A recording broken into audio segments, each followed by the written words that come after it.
This podcast is part of the Batman Universe Podcast Network, hosted by the BatmanUniverse.net. Check out everything related to Batman and the entire Bat family at the BatmanUniverse.net, including news and original content related to comics, movies, television, merchandise, video games, and more. Also, check out some of the other unique podcasts that TBU has to offer. Consider supporting this podcast by becoming a patron on Patreon. Even $1 can go a long way in supporting this content that you enjoy. Look for a link over at the BatmanUniverse.net to offer your support now. And now, on with the show.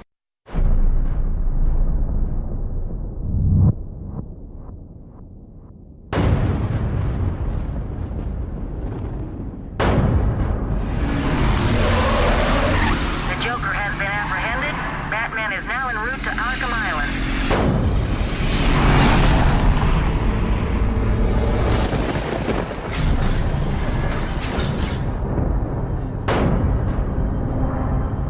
Look at all this new security. How's a guy supposed to break out of here? Don't be a stranger. He surrendered almost without a fight. I don't like it. At least he's back where he belongs. Get up! I set a trap, and you sprang it gloriously. Now let's get this party started!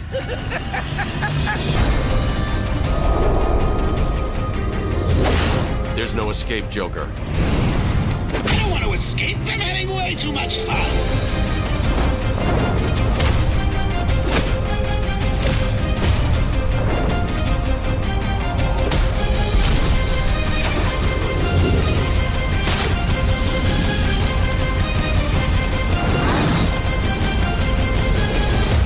It's over, Joker. Over? Why, my dear delusional Dark Knight. It hasn't even begun.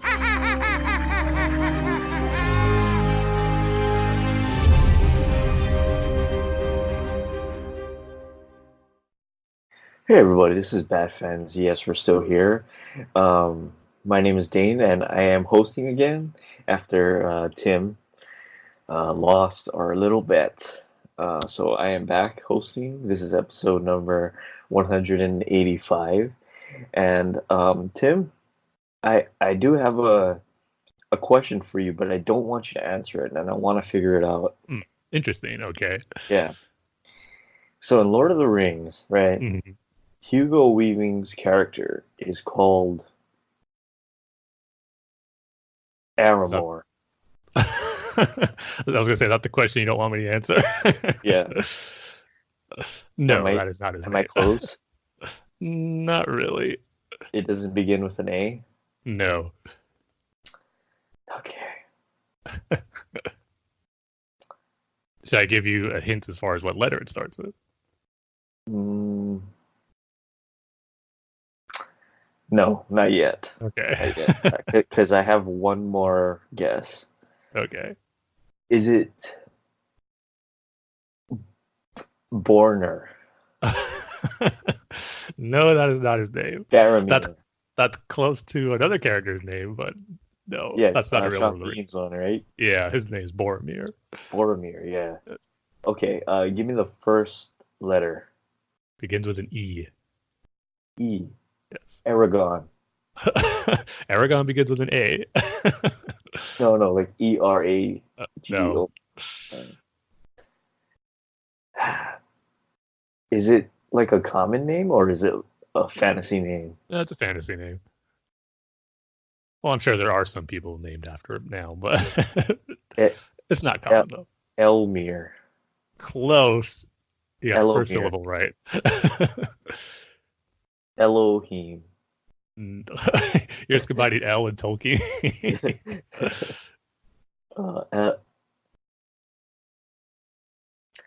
Yeah, okay, I give up. What is it? It is Elrond. Elrond. Yes. Oh, okay. Elrond. And he is Liv Tyler's dad. Yes. Pretty much the leader of the elves. Irwin, right? Irwin. Close. It was Arwen. Arwen. Dang it. And Kate Blanchett's character is Guinevere. Now you're mixing up with the Arthurian legend. But it does begin with a G. Galadriel. Galadriel. Right. I got it. That was going to be my next guess, Tim. I'm sure it was. I think it's time for you to do a Lord of the Rings rewatch. But at the same time, I do love teaching you the Lord of the Rings name, locations. You always have something new. I do believe they're all on Netflix. So I know a few of them are. I'm not sure about all three of them, but yeah. I actually just watched the Tolkien movie that came out earlier this year. Yeah, it was actually really good. Now I got to say, I'm not 100% sure like how accurate everything was in the movie, because I know when you do a biopic, there's stuff that's not always going to be, too true to what happened. But overall, I thought it was, really well done, and just seeing that part of his early life, because in interviews that you mostly see of Tolkien, he's kind of an older man after The Lord of the Rings has been such a big success, but kind of seeing a movie about him in his younger days and his time in World War I and the little things that he went through that showed his inspiration to come up with the story for Lord of the Rings, I thought was really good. What was the story behind the trees? Those talking trees? Did they get into that? Not specifically, at least from what I took from it, but just part of the fantasy element where I guess you want to create these beings that are, fantastical, but yet, try to do something different with it, I guess. Wasn't he like an environmentalist or something? Like he was really critical about how how man was deforesting their forests or something. That's why he might have been. I'm not 100% sure. They didn't really go into that in the movie, though. Yeah, it's mostly about World War One, right? And his time, getting into Oxford, his fascination with language, and his, the friends that he made during college and school and all that. Like I said, during the war, and his relationship with his wife, or his then soon-to-be wife in the movie, and how that all unfolded. So, I mean, he had an interesting life. That's for sure. And then put it all into, well, I shouldn't say put all of it into, but a lot of it went into one of the greatest stories ever told. So it was a fascinating watch to see all that. And Nicholas Hoult did a good job of portraying the young Tolkien, so who you might know from Beast in the recent X-Men movies, and the runner-up for Batman next to Robert Pattinson. So he might not be able to be Batman or Bruce Wayne, but you could always say he got to play J.R.R. Tolkien. Wasn't Tolkien old when he wrote Lord of the Rings? Not really. Well, The Hobbit came out in the 30s, so he was kind of like probably middle-aged around then. Then when Lord of the Rings came out, he was older when Lord of the Rings came out, so he wasn't super young. But yeah, that must be weird, because they don't show him actually writing Lord of the Rings then, right? No, the very last scene in the movie is him beginning start writing The Hobbit. It's the very famous intro to The Hobbit. See, now I'm blanking. Here I can say it's famous. I can't remember it line from line, but it's like, deep in the hole in the ground there lived a hobbit, which begins the book, and you show him writing that down. Yeah, right. So yeah, I definitely recommend it. Do they have great age makeup? A little bit, but not the whole full-blown CG thing where they do to make people look younger or older. This little touches of gray in his hair by the time he's writing The Hobbit from when you first see him in the movie. So yeah, that's one of my big questions. Avengers. What is that last one called? Civil War? No. Don't tell me. Dang it, Tim. Too late. Endgame. Sorry. That Captain America scene. Mm-hmm. I wonder if that's makeup or if that's fully CGI'd. I know the majority of it was makeup, but I can't imagine that there wasn't a little bit of CG in there to maybe touch it up a little bit. But I know the majority of it was makeup. I see. They did a good job. When I first saw it, I wasn't even sure if that was Chris Evans. I was thinking they did just get an older actor to go play this part. Chris. Yeah. They did a good job though. Yeah, they did. But anyway, let's talk about another movie, Tim. Let's do our Dark Knight Rises minute by minute commentary. We're going Speaking for of the end game, we're almost in the end game of the Dark Knight Rises. Well, not really, Tim. We still got like 45 minutes left. Our commentary is not in the end game, but the movies is in the end game. We're comfortably in the third act, right? Yes, there you go. So for this episode, we're going from minute 133 to 134. So as always, grab your VHS copy, grab your DVD copy, grab your Blu-ray, your Laserdisc, your beta tape, your HD DVD. How could I ever forget that one? Your Blockbuster rental, your Netflix physical media subscription, and grab your favorite transferred copy of The Dark Knight Rises, your VHS DVD converted copy. Now I'm gonna give it the countdown. So Tim, are you ready? Yes, I am. Good, because I'm not. Okay, now I'm ready. Thanks for asking. 3, 2, 1, hit play. Bane is just knocking down police officers left and right. Like I said, I think I said this on the last one. I love the lead up to Batman and Bane's rematch here. Just them taking down their enemies. That snow doesn't look real. Yeah. Probably because it's not. Yeah.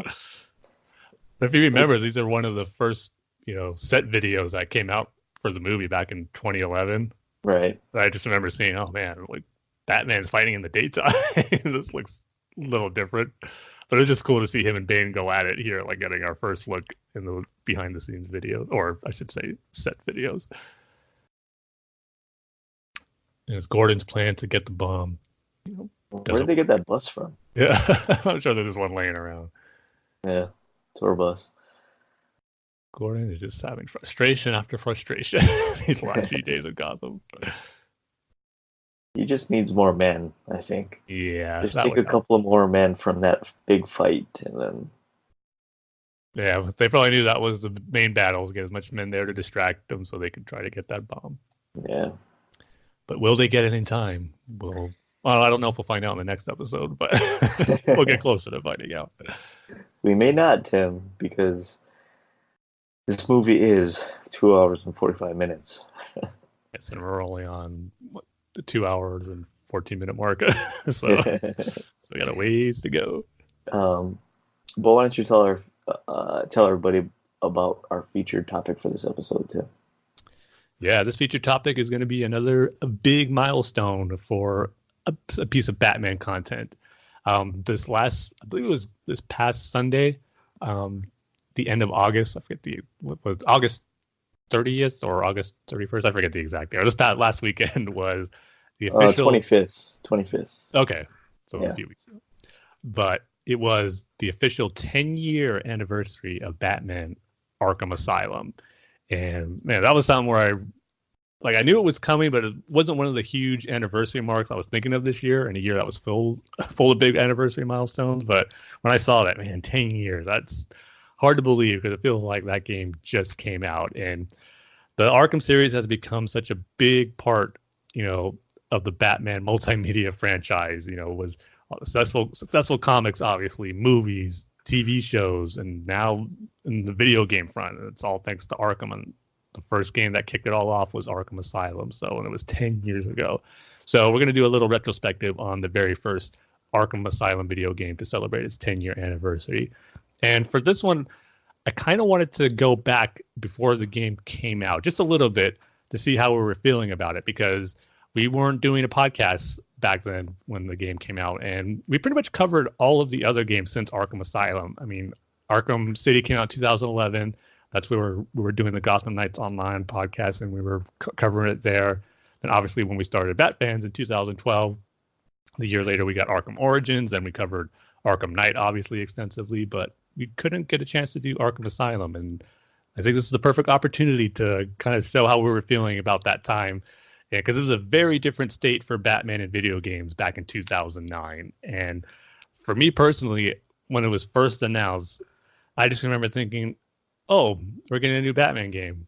Probably shouldn't get too excited about it because for anyone who wasn't a hardcore gamer back in the, late 90s, early 2000s, Batman doesn't have the greatest history of video games, especially in the console generation of, PS2, Xbox, and up until, the Arkham came out in 2009, Xbox 360, PS3 eras, he had a spotty track record when it came to video games. So I couldn't help but think, oh, cool, but I'm probably going to be disappointed with it. I mean, Batman video games up until that time, I got excited for a lot of them, and some of them were good, like the Batman Vengeance games that was based on the animated series. But then you had other ones like Dark Tomorrow, which was just awful.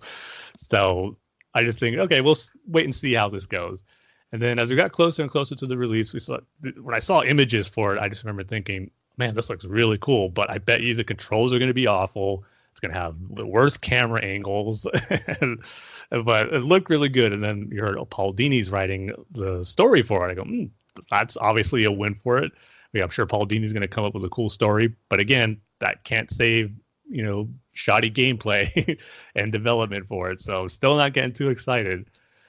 And then they got revealed at first I should say, I remember the guys at Rocksteady teasing, we want to get voice actors that honor, the rich legacy of these characters of Batman and the Joker. And I kept thinking, there's only a few that come to mind that I think could do that.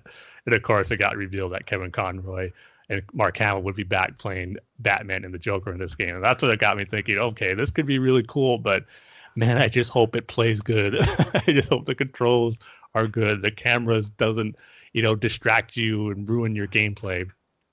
And then there came a demo for it. I forget how long in advance they released the demo before the game released, but I know it was a couple of months. I downloaded it and I was like, okay, here we go. Hopefully it plays good. And even if it doesn't, I should remember it's just a demo. They had time to fix things and tighten certain issues up. When I played it, I go, oh, this actually wasn't bad at all. I mean, it controlled good. I didn't have any camera issues, but it wasn't a very long demo, so it got me more hopeful. That's for sure. But what really kind of set my excitement level through the roof is when the reviews actually started coming out for it. And this is another thing, right? I don't remember exactly how far in advance reviews came out. I want to say it was at least a week before the game was released. And then I kept seeing 9s, 9 out of 10, 5 out of 5s, even places probably even at 10s out of 10s. It's just like high scores that I never would have imagined a Batman video game to get. I was like, wow, this is, not only being hailed as a great Batman game or the greatest Batman game ever, but it's being held as one of the best video games of this console generation and of this year. And there hasn't been a superhero game, I think, that ever did that before Arkham. And when I saw that, I was like, okay, this looks like the real deal. The production value looks great for it with the graphics. They got Paul Dini writing the story. You got Kevin Conroy, Mark Hamill. It's getting all these great reviews from a gameplay standpoint. Give me this game now. I just cannot wait for it. And I did pre-order it to get the collector's edition, and with that collector's Batarang, which I still have hanging on or sitting on my dresser, that looks cool from a distance, but when you get close up to it and touch it, it's not really that great. Probably the biggest disappointment with the Arkham Special Edition pre-order. But so yeah, my time leading up to the release of Arkham Asylum was kind of a uphill battle, I guess you could say. Not super excited when it was first announced, cautiously optimistic, but then as more information started trickling down, got to play a little demo, then the reviews, that's where it started hitting me, where this could be something special, and I can't wait to get my hands on it. So that was my lead up toward the release of Arkham Asylum. So I'm sure that was the case for other Bat fans who've been jaded and disappointed with other bad Batman video games prior to that. But what was your experience leading up to the release of Arkham Asylum, Dane? Was it similar, different? I came into it kind of late when they started releasing pictures for it. Okay. And I was sold on it. I actually went to GameStop and pre-ordered this. That's where I got it too. And like the guy behind the counter was like, "Oh yeah, I think this is gonna be a good game because I don't know about you, but I never played a Rocksteady game. I don't know if this Me was neither. their debut game? It's definitely their biggest games they've ever done first, but they might have done a smaller scale game, but I'm not 100% sure. It actually might be their first. That's something we should probably look up. Oh, okay. Well, anyway, yeah. So, pre-ordered it. Kind of didn't go and pick it up when the game came out. I mean, Really? yeah. This isn't like how we have it today, where you pre-order it digitally and it's there and it downloads and you can play it. Mhm. Yeah. So I didn't pick it up, and you get that call from GameStop. Oh, we're putting this back into stock, right? It's Man, how been long did you wait? it, I want to say like a month. Wow. Because when I worked at GameStop, the Yeah, general rule was for pre-orders, if you don't pick it up in 2 days, it's free for whoever wants it. It goes back on the really? shelf. Yeah. Oh wow. But yeah, totally forgot about it. Just kind of didn't want to go to the store to pick it up, because it's kind of out of the way, and you get traffic and everything. But I read the IGN review of it, and I can't remember who the author was, It but was Greg Miller. oh, was it? Yeah.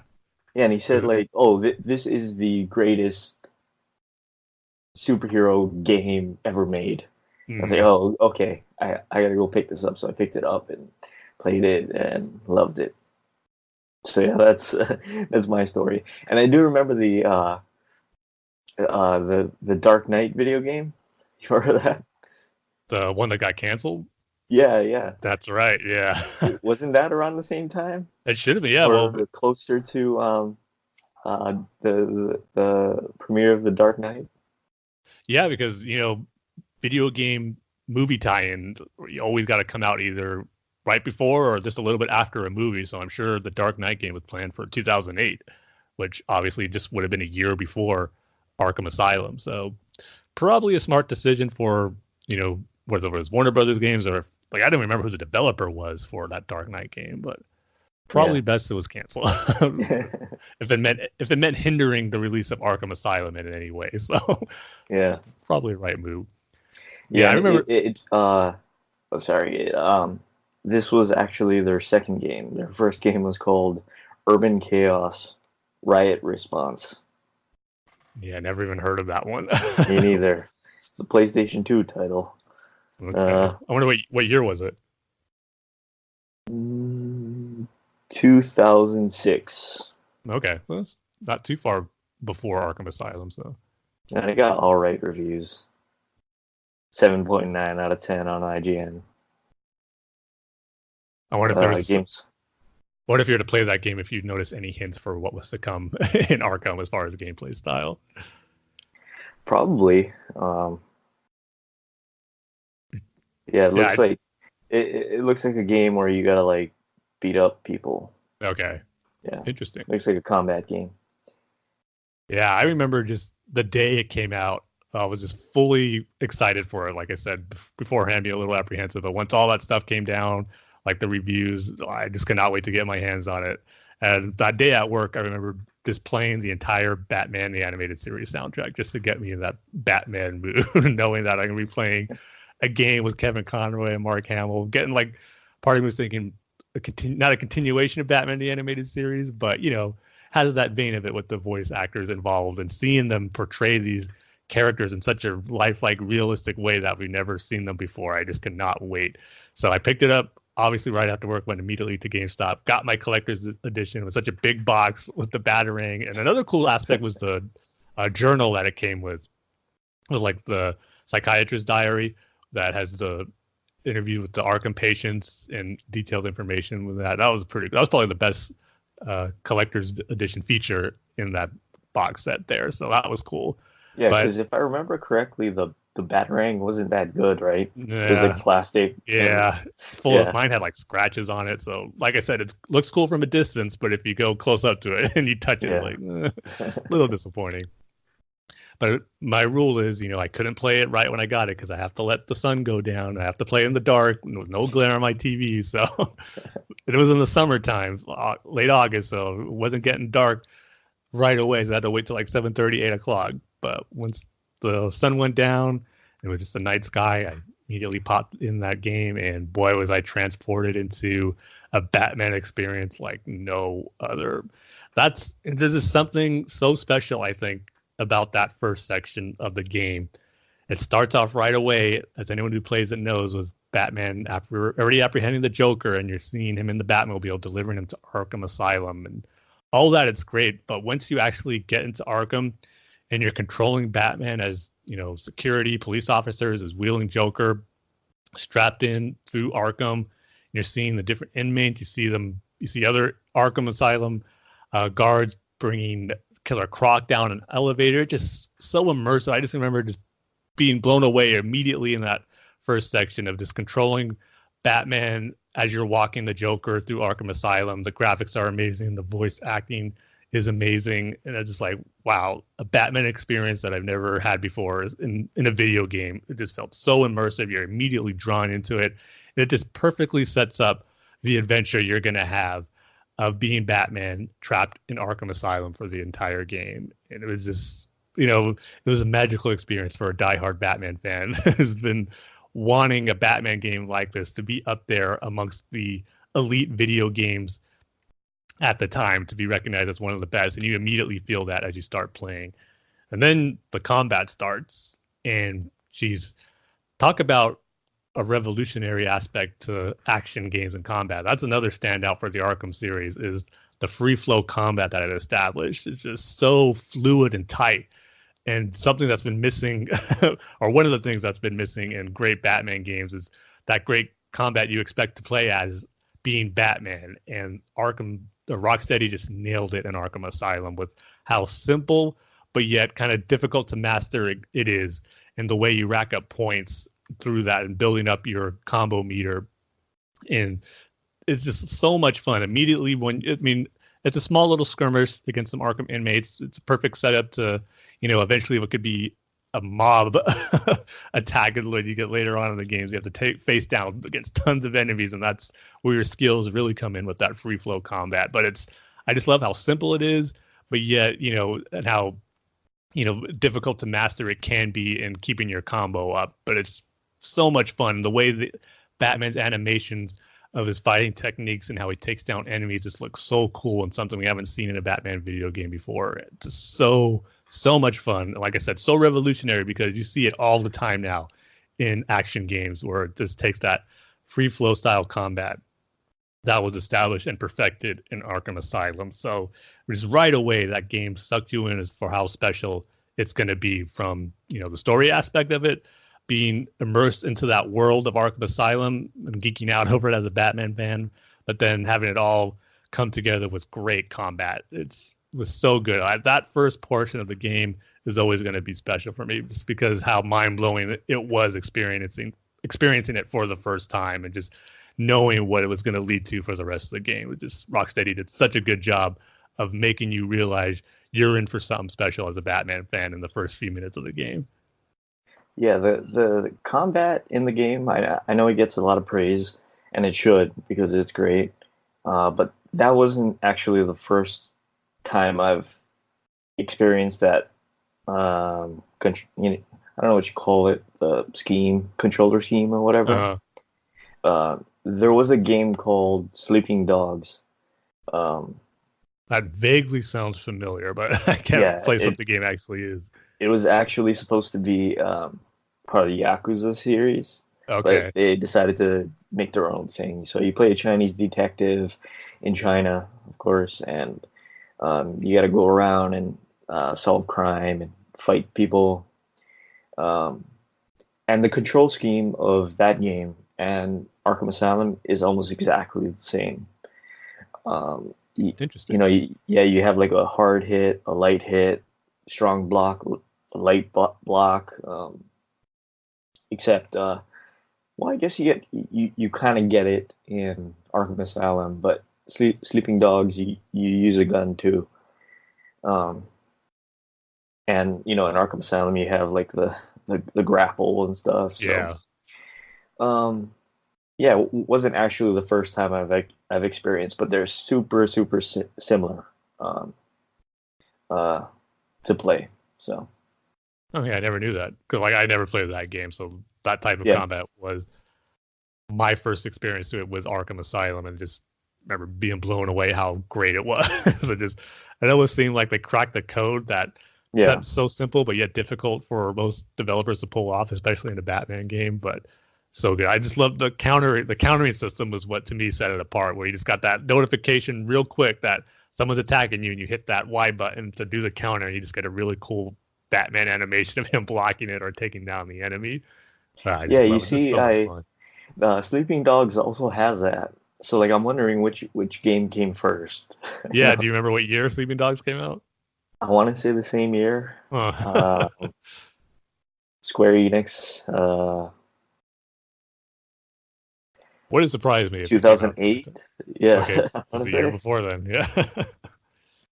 But yeah, But obviously doesn't have the same recognition as Batman Arkham Asylum does.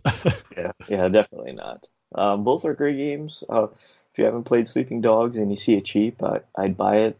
Um, but yeah, um, it was just like I played Sleeping Dogs first, and I was like, wow, this feels really good. You can counter, you have that meter that you can charge up and do a special thing. You can block, you can kick, you're flying all over the screen, you know.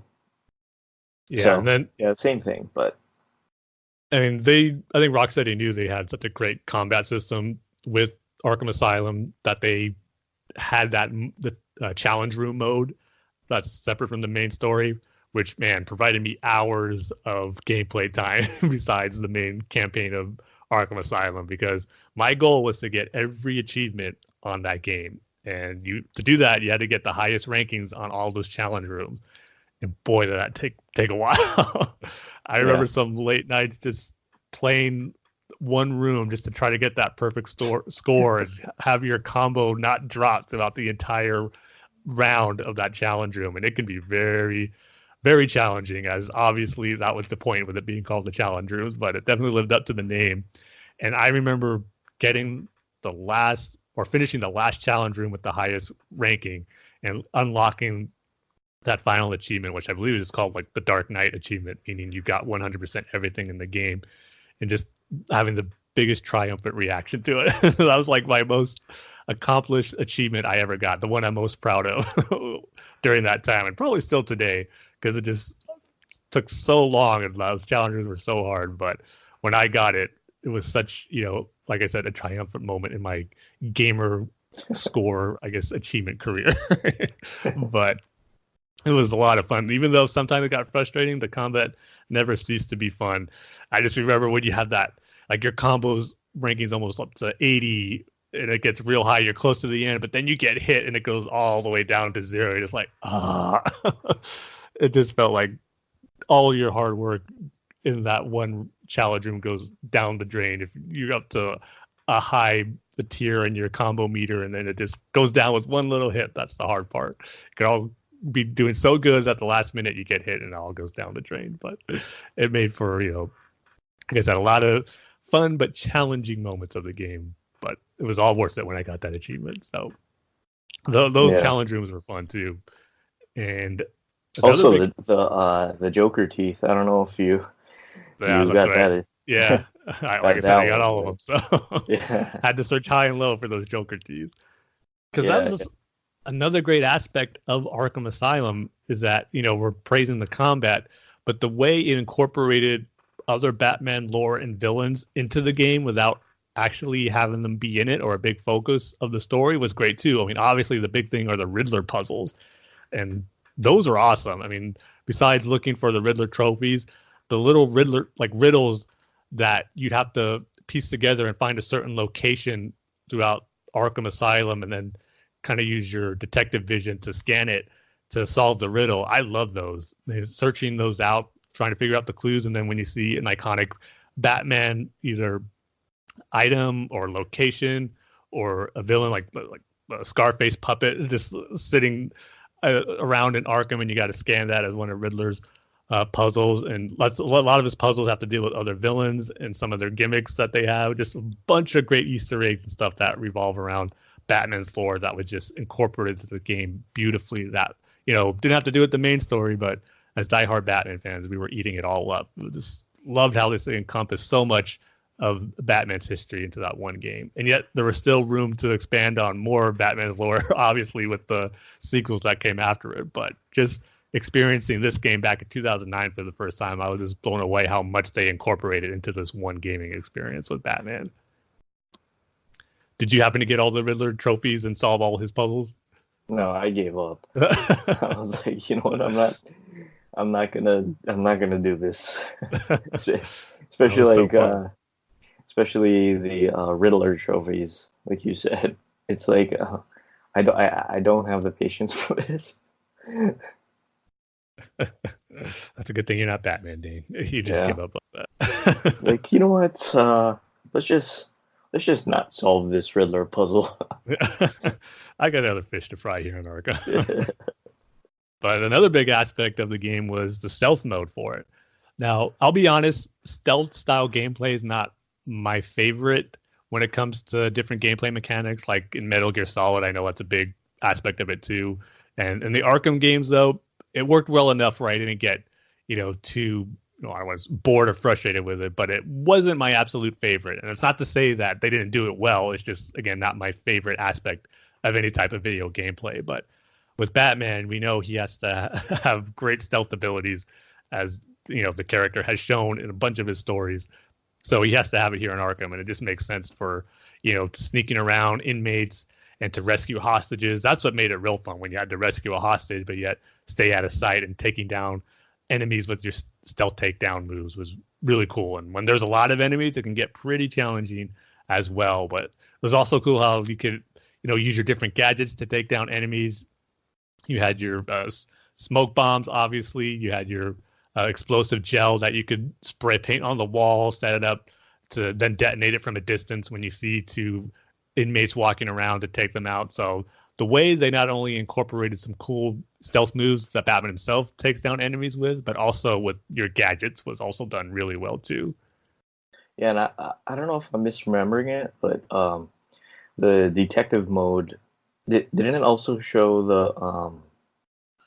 the bad guy's nervousness or whatever? Yeah, that's right. It would measure that. And the AI would change, and instead of just walking in a straight line, the bad guy would be like turning around and shaking and stuff. Yep. Yeah, I thought that was a cool change. Definitely. Just even the way the bad guys would talk when they get nervous, suspecting Batman might be there.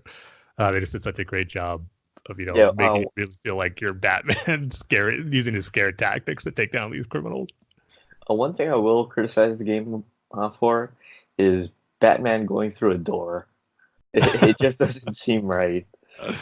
You get this in all of the Arkham games. You sneak past people through grates, through the gargoyles,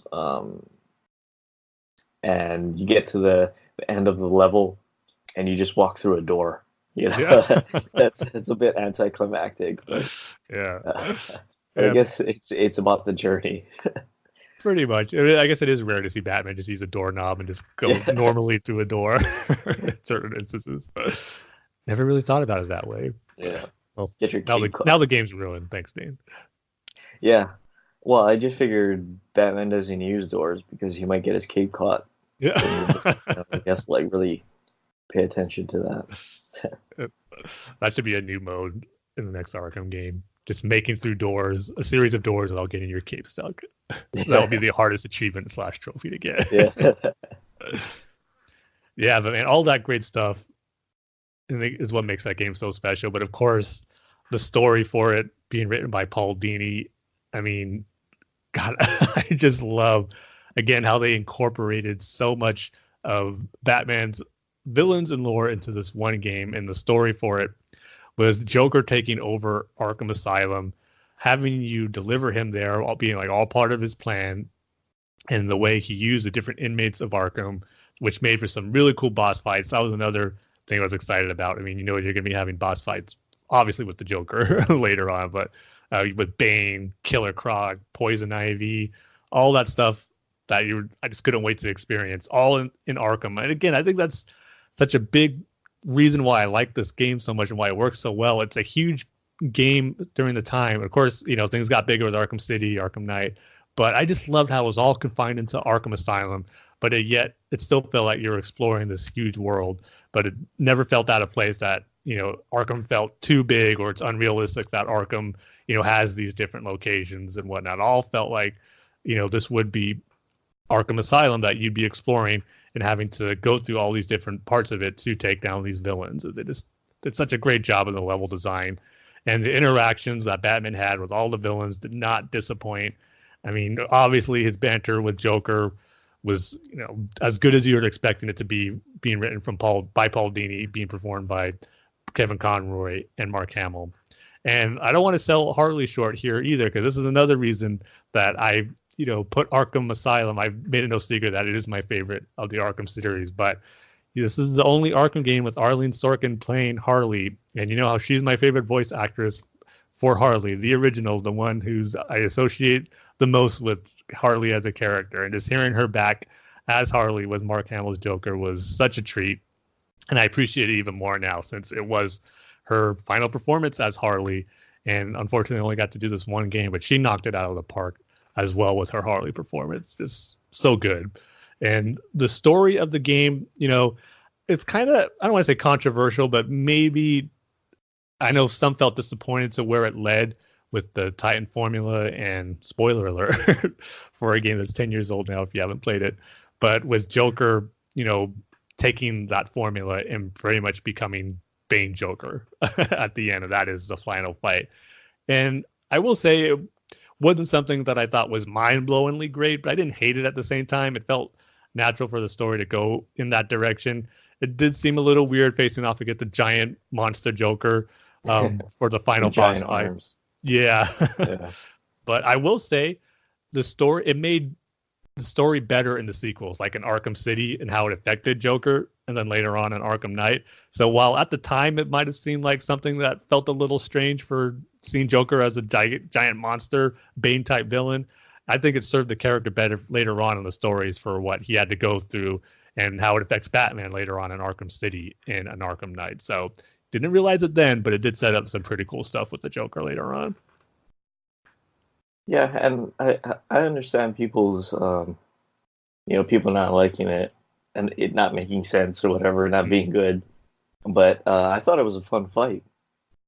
Yeah, that's true. Trying to avoid the arms. And doesn't he also have like a hurricane move or a tornado move?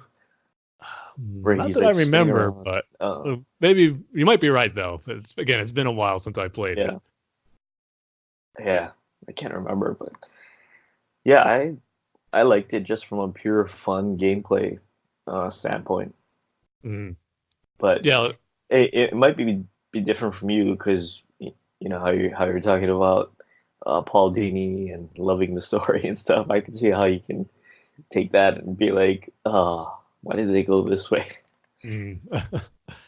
Yeah, like I said, it wasn't the worst thing in the world for me, but it felt a little strange, I should say, is when I got to that moment seeing Joker inject all that Titan formula and becoming that big monster. But so that was the last boss fight, but the game was filled with, other great boss fights with iconic Batman villains. So out of all of them, Dane, which one would you say was your favorite boss fight from Arkham Asylum?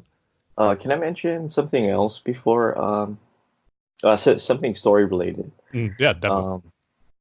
I really, really liked the flashbacks where Bruce flashes back, or not flashback. He's under the Scarecrow's toxin, toxin, right? Yeah. Well, I was going to get to that later, but go ahead and bring it up now. Well, it does lead into my favorite boss fight, though. Okay. and you can probably tell who it is. But I like the flashbacks where you're walking through the hallway and Bruce is a kid, and it's every single Batman thing has to reference the murder of Thomas and Martha Wayne. But I feel they did a great job with Arkham Asylum, which leads me into my favorite boss fight, which is the Scarecrow fight. Not only in this game, but also in Arkham City. This game, it's like a platform. It reminds me of the Mario game for Switch. Yeah, a little bit. Yeah, where you go into the pipe, and all of a sudden you're playing the original Mario game. And the camera is moving around a building as you go. I don't know if that game was influenced by this game, but I just like that aspect where it essentially turns into a platform game.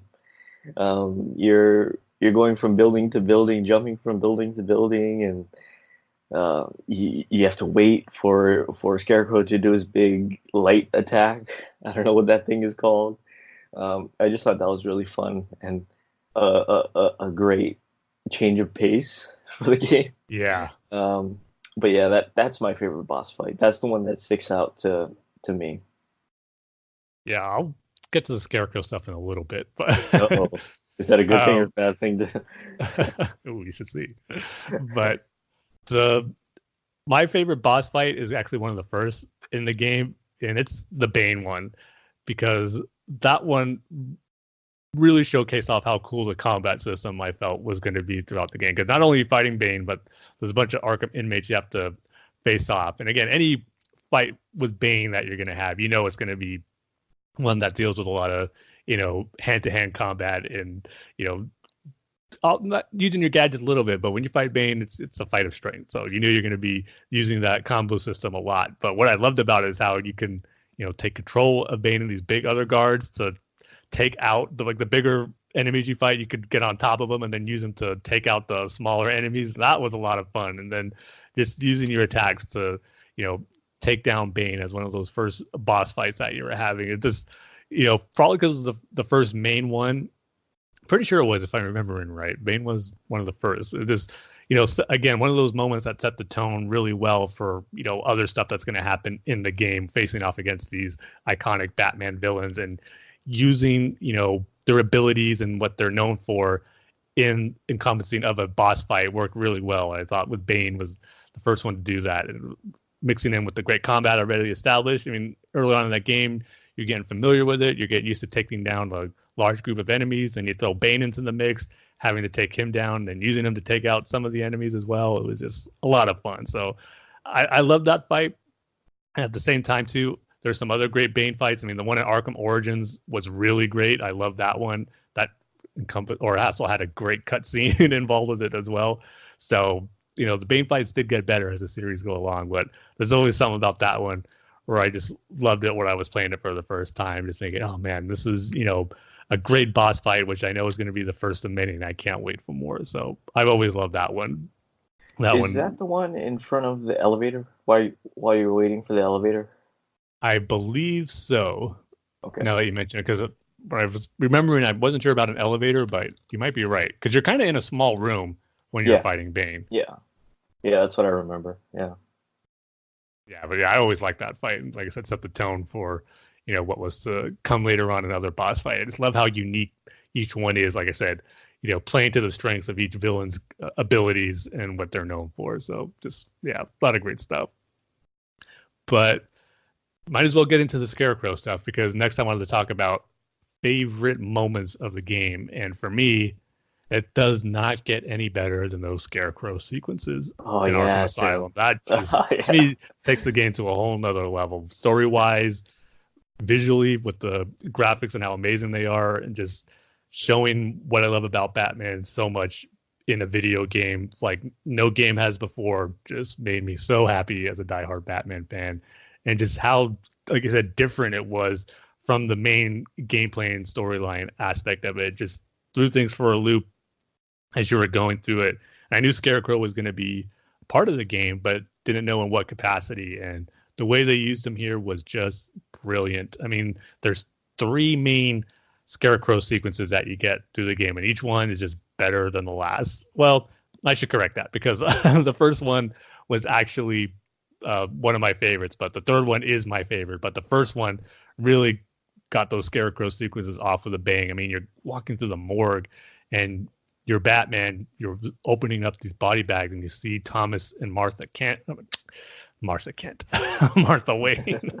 I'm getting the Batman Superman moment mixed up here with the Marthas, but Thomas and Martha Wayne in their body bags talking to Bruce, again, showing his greatest fear of thinking he let his parents down by allowing them to die. And that fact that, a game is showing this, and I shouldn't be surprised because Paul Dini's writing the script, and how many great, amazing Batman stories he's written and how much he gets the character. So just another great reason to have him be the one behind the story of this game. And he really delivers the goods in these Scarecrow sequence. And just that creepy factor of, it's a dark lit room, you're in the morgue, your dead parents are talking to you. It just captured what Scarecrow's fear toxin can do to Batman in one of the best ways that it's ever been shown in any medium. The way Arkham did it was just fantastic, and you just really felt the effects of how it can mesh with your mind as Batman. So that first one, just seeing Batman look at his parents' bodies and them talking to him was just great. And there's that, I love how it begins too, where Joker's kind of taunting Batman as he's endorsed with the fear toxin, saying, "What's Batman's greatest fear?" And he makes the joke, "Is it seeing me in a thong?" Just like these funny elements that Joker throws into it before the real creepiness starts, which is done so beautifully. So when I experienced that for the first time, I was just like, wow, man.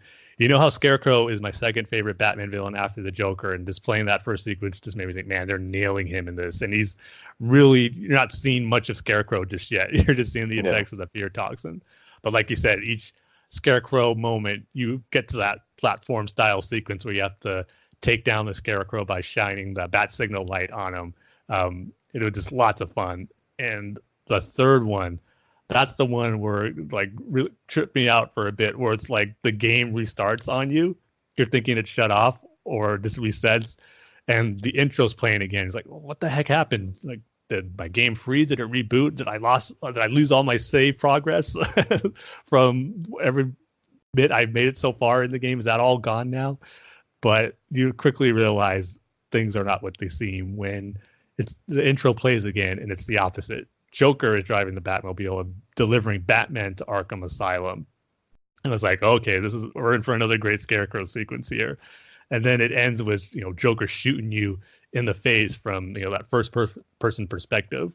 And just tripping me out as far as, the game kind of messing up on you. But yet, once you realize the Scarecrow fear toxin, how it's really messing with Batman's psyche during that moment, just brilliantly done. I mean, this is another aspect of the Arkham series that I think not only the Arkham games, but other games try to replicate these Scarecrow sequences, and none of them can match up to how brilliantly they were done in this first Arkham Asylum games.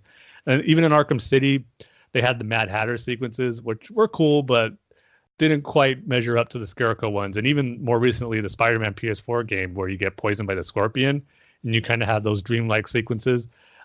Cool, but yet not on that Scarecrow level. I mean, I don't think anything's going to top to what those Scarecrow sequences were able to accomplish, of not only just throwing you through a loop gameplay wise and having it be a nice distraction from the main gameplay aspect of it, but just delivering on everything I was expecting for Scarecrow being a part of this game.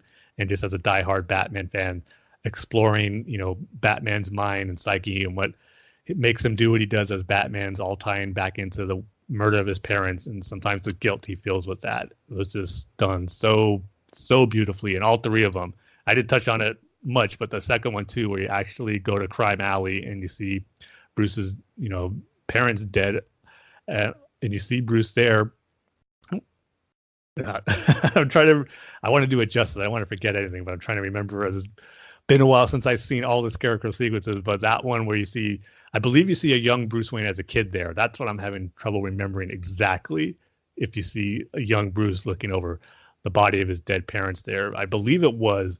And I just remembering that aspect of it being shown in a video game like never before was another thing that I just loved about it, and just how much I appreciated the detail. They were paying attention to the Batman lore and history all encompassed in this one game. And a lot of that was mainly shown in the Scarecrow sequences. And that's why those are probably my favorite moments in the entire game, and probably of the whole Arkham series in general. And it's a series that is known for having a lot of great moments, but those Scarecrow sequences, man, they are a thing of beauty for any Batman fan to experience. So yeah, that's definitely my favorite moment, and just the highlight of a fantastic Batman experience. And it's not out of everything in this game, for what makes it great and special 10 years later, I think, it's none are highlighted more than those Scarecrow sequences that show how special this game can be. I just love those moments to death. And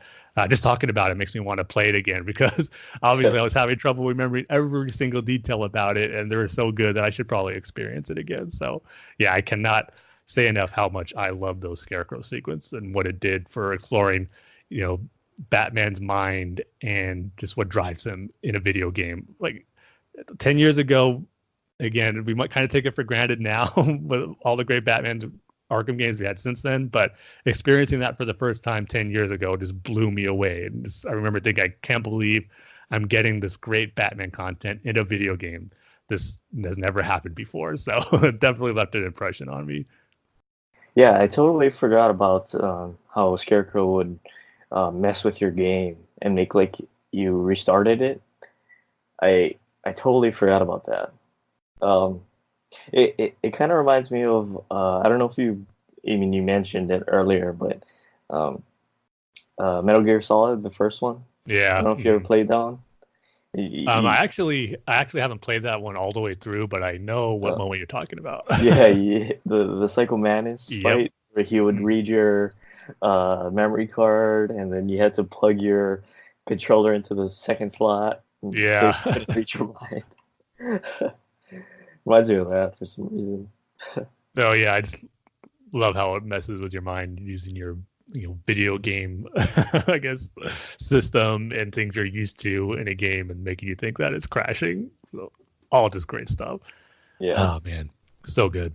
So that was my favorite moment. I don't know if that was yours as well, Dane. I know you talked about it, how that was your favorite boss fight, but was that your favorite sequence and moments from the game as well, or is there another one?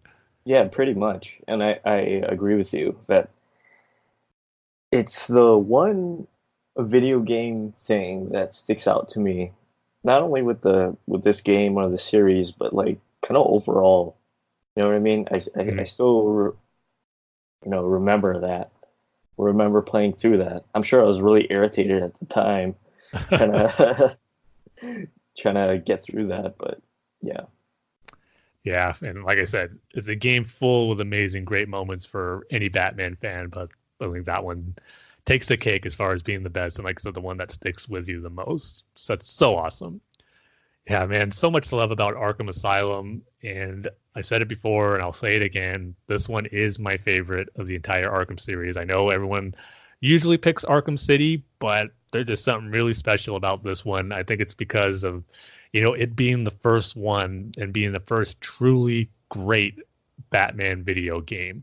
Like I said before, too, it's one that's not just recognized as a great Batman video game, but just a great video game in general. And I would never in a million years think before Arkham Asylum that a Batman game would be up for Game of the Year and win Game of the Year in some online video game sites or in the video game community. So it was just an awesome time to experience that as a Batman fan. And those 2-year periods, 2008 and 2009, were some great times for Batman fans, because in 2008 obviously had the Dark Knight movie and just Batman dominating the box office as being the biggest comic book movie ever at the time. And then 1 year later, you have Batman being one of the best video games of the year, and now recognized as one of the best video games of all time. So it's a great 1-2 punch for Batman in different platforms and media formats with a movie and video game. But as fans, we were eating it all up. So hard to believe it's 10 years old, but I think it holds up great when I look back on it, whether it's just YouTube videos of cutscenes. I think the graphics still look good. I want to replay it again eventually. I got the remastered edition that came out on the Xbox One. They had a bundle deal for Arkham Asylum and Arkham City, and just talking about it with you, Dane, and having this retrospective was making me want to play the entire game again, and just maybe not get every single detail and every Riddler trophy and puzzle like I did when it first came out, but just to experience that story again with a little bit of updated graphics would be really cool. So I should probably do that. But yeah. 10 years of Arkham Asylum. It's hard to believe it's that old already, but man, it spawned off one of the best adaptations of Batman, you can argue. I've seen a lot of people on Twitter that I follow say that, this is one of their favorite Batman iterations ever. So the fact that a Batman video game series was able to do that was just phenomenal. And it all started with Arkham Asylum. So props to Rocksteady for doing the impossible in some ways and delivering a Batman video game like this that is going to stand the test of time and always be remembered as, just a great Batman experience. Yeah, you see, I have a hard time picking a favorite Arkham game. Because the first one, everything that you said, right? Mm-hmm. The second one, I mean, playing the first one, right? It's like, I wish I could go around Gotham, and I wish I kind of wasn't stuck in Arkham Asylum. They do make it big, but it still feels claustrophobic, right? And then Arkham City comes out, and you get not the whole city, a portion of the city, right? Mm-hmm. And you're going from rooftop to rooftop to rooftop, and there's a changing setting, right? There's a change of setting when you go from place to place to place, right? It's not just a long corridor, Yeah. or a boiler room or whatever, right? So yeah, Arkham City did that, but the flying from, not flying, the bad grappling from building to building, or the gliding, slash gliding is it gets old after a while, and it's like, oh man, I gotta glide and bad grapple all the way over there, Sort of becomes that. And then you kind of wish, what? I wish there was the Batmobile, right? And then so Arkham Knight comes out, and it's like, okay, we get the Batmobile, but the city doesn't feel the same. So I just don't know which one. I have a hard time picking one. Yeah, I could see that. And that's what makes it a great trilogy too. Each one has their own added element to it that improves on what came before. But yeah, it's still the ones that came previously were still great experiences too. And Arkham Origins sometimes gets forgotten among the Arkham series. That's still a very solid game too, even though it wasn't developed by Rocksteady. There were some great moments in there as well. So that one's kind of like the black sheep of the Arkham series. But excuse me, sorry, Arkham Knight. I meant. Did you say Arkham Knight or did you say Arkham Origins? I think you said Arkham Knight. I'm just referring to Origins as one that kind of gets overlooked. So, you know why I overlooked it, Tim? Yes, we do. the one Arkham game you still haven't finished yet, Dave. Yeah, nope. I still haven't finished it. Will not finish it. Was totally let down by that glitch. That bug. Well, that's what you get for playing it on a PC and not on a console you should have. So stupid. Why did I do that? Yeah, why did you do that, Dane? I forget the reason. I don't you said even on the podcast. I think I might have been over PlayStation 4. And I was like, you know what? I'm gonna get this on computer. I'm gonna get this on PC. Well, that was before PlayStation 4 even came out. Yeah. Really? Yeah, it came out on PS3 and Xbox 360. Oh. So did you trade in your PS3 or something and not have it, but still wanted to play it? A PC was your only option? I don't know. I have no idea why I bought it on PC. Maybe it was on sale, or maybe... Yeah, I have no idea. Like where that got you. Yeah, I'm just trying to remember back. all the way back to 2013, 6 Yeah, years that was ago. 6 years ago. Yeah, pretty soon it's going to be the 10-year anniversary of Arkham Origins. Well, first you got to get Arkham City, then we'll get to Origins. Yeah, yeah. Arkham Origins. When we eventually do that for our 10-year anniversary, I will not be commenting on anything in a game.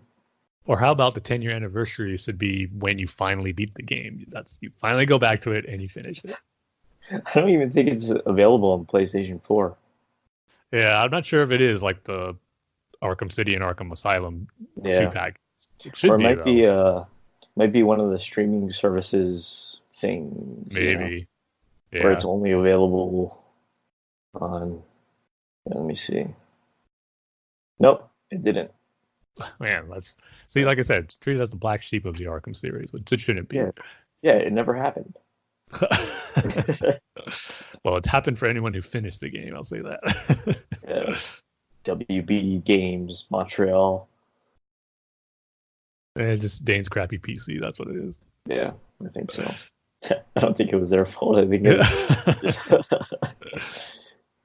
but yeah, that's our look back at 10 years of Arkham Asylum. So yeah, fun times looking back about that era of Batman in video games and what a different time it was and how different things are now where you expect a Batman video game to be good. So yeah, happy 10-year anniversary to Arkham Asylum and everyone at Rocksteady for doing what at the time I thought no video game studio could do. So you deserve all the props you get on this 10-year anniversary.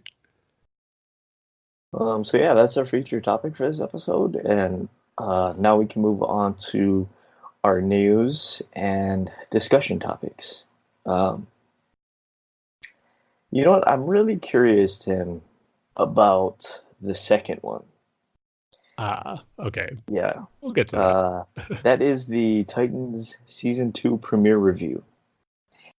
And I would like to hear your thoughts. Well, as we're recording this episode, the premiere just happened yesterday, Friday, September 6th. And like I said, a few episodes ago, I finally watched all the Titans. I binged it.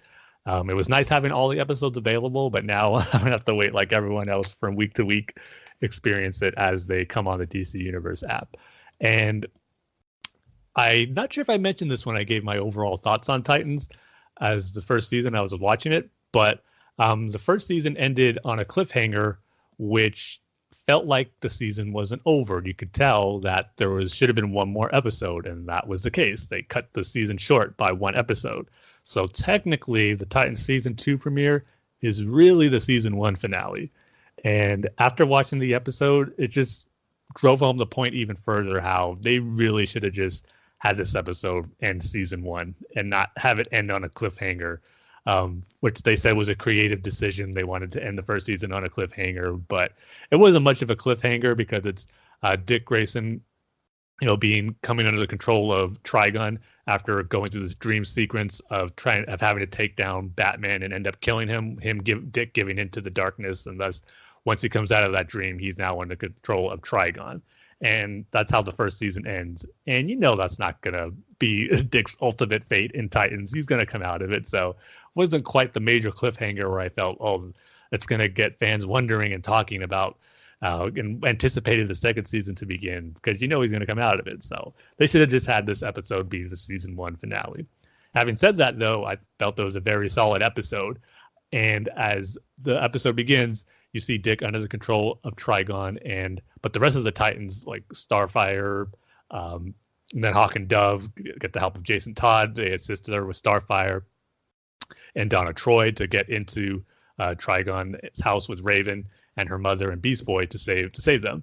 And as they enter and make their way in, we see them go through what Dick had to go through in the Season 1 finale of them giving into their own darkness and coming under the control of Trigon. And all that was cool seeing, what these characters would do if pushed to the limits and gave into their dark side and end up taking a life. And the coolest one was Jason Todd's, where we see a pretty cool fight sequence of him fighting Dick, both in their Robin costumes, which was pretty cool to see.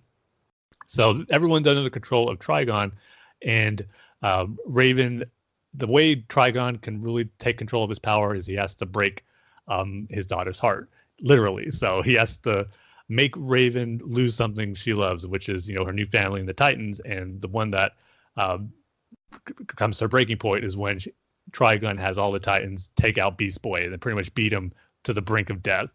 And once that happens, Trigun rips out Raven's heart and crushes it and turns it into the diamond that we know Raven has on her forehead. And he puts that over her. But Beast Boy is able to reach into Raven's, the part that's still there, have her come out of it, and in turn Raven gets into Dick's head and brings him out of the darkness as well. And so all that stuff was good, but the way the Trigon story ended with them defeating Trigon was very anticlimactic. I mean, all basically Trigon does, and he does transform into his monster form, and we just see him walk outside. Every step he takes turns the grass into, dirt. Like life gets taken away at every step he takes. And he's just walking down the yard, ready to put in motion his plan. He just stands there for a while. Then Raven comes out, tells her father that, she's not a part of them now. She has a new family, and just puts him into that diamond in her forehead with no trouble at all. It just felt very anticlimactic. There wasn't a fight sequence. There wasn't a showdown between the Titans and Trigon. Raven didn't have any problem getting him trapped into that diamond. So it just all happened very quickly. And it seemed like they had to rush that ending a little bit because they had to set up the second season premiere, because the last third of the episode is where the new stuff from season 2 starts kicking in. And that stuff was great as well. So even though the Trigon story felt anticlimactic in how it ended, the lead up to that was good, and what came after that was good, because, man, I can't wait for the real story arc of season 2 to begin, because we're getting Deathstroke, and he just looks awesome. And the way they're bringing him back into the fold, because he sees the Titans on the news. Jason Todd just runs into the camera and says, "The Titans are back," and that gets Deathstroke's attention. He's someone just living out in the woods in his cabin, seeing that the Titans are back. It's gonna put him back into being Deathstroke again, and we see him go back to his house and with go into a bunker with his weapons, and the classic Deathstroke armor just looks so cool. So I just love, one of the things I love about the show is how so much of the DC lore and history has been established here. We know that Deathstroke has a history with the Titans previously, and now he's going to be back and join up or fight against this new iteration of the Titans.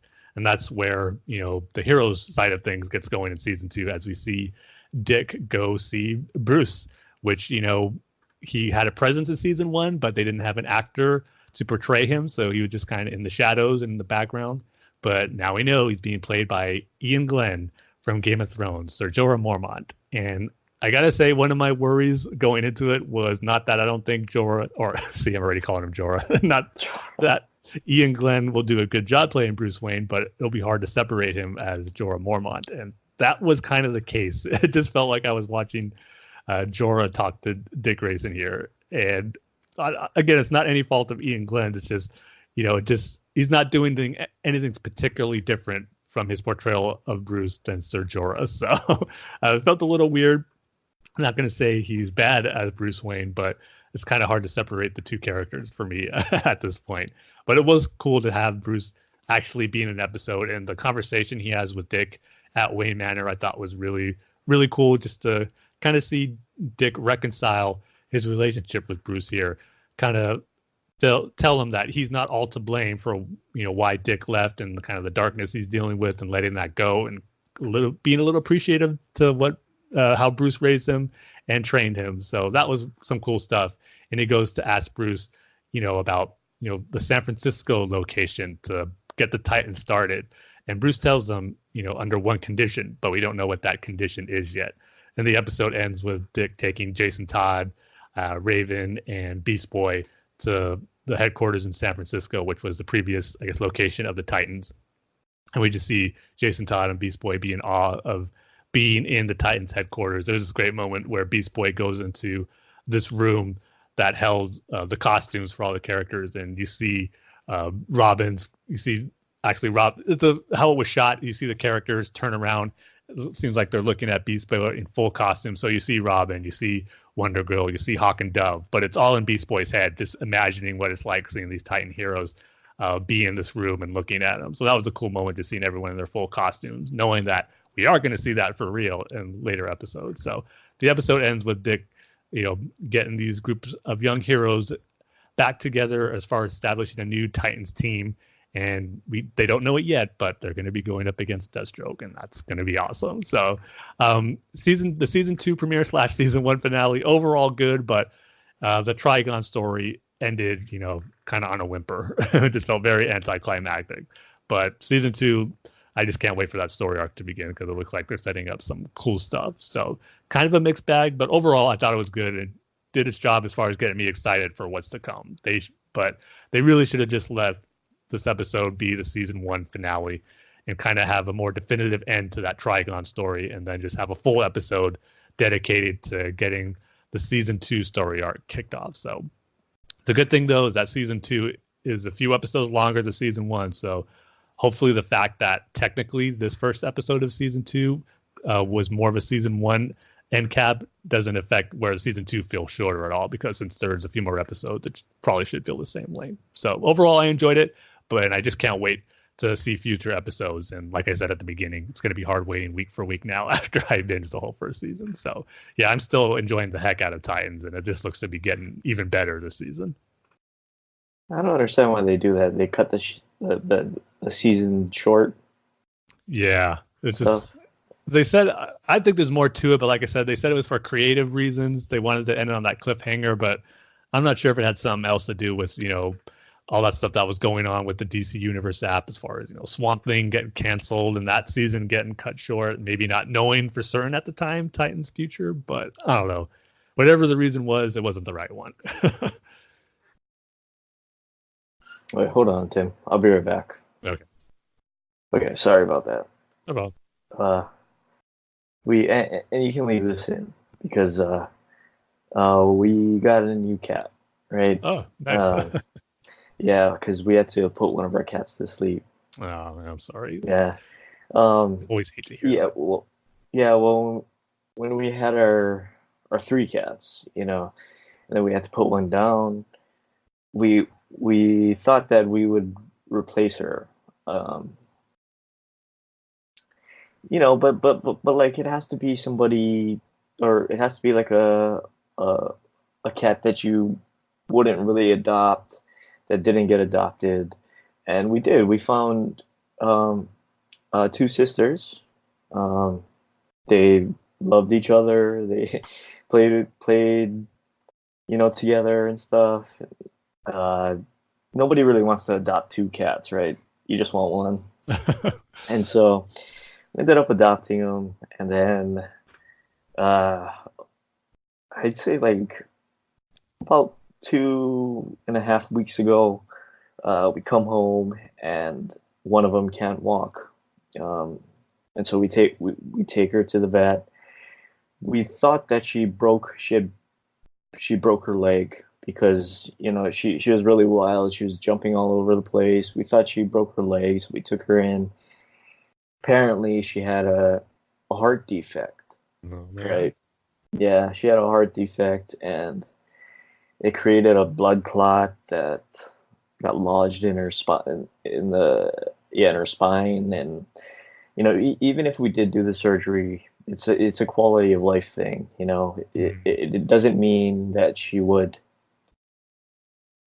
be able to walk again, be able to use her back legs. So we decided to put her down, to put her to sleep. She was 4 months old, which was the hard thing. That's why I kind of didn't want to talk about it.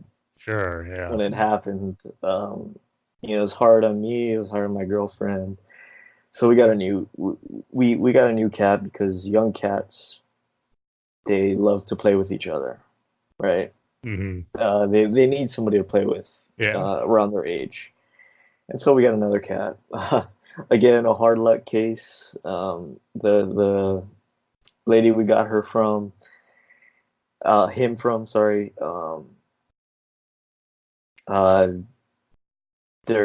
2 cats weren't getting along with him, so we decided to take him. And right now, the 2 young ones are kind of in that period where it's like, I want to play with you, but my instinct is to hiss and you, Yeah, you know, not getting along together yeah, right away.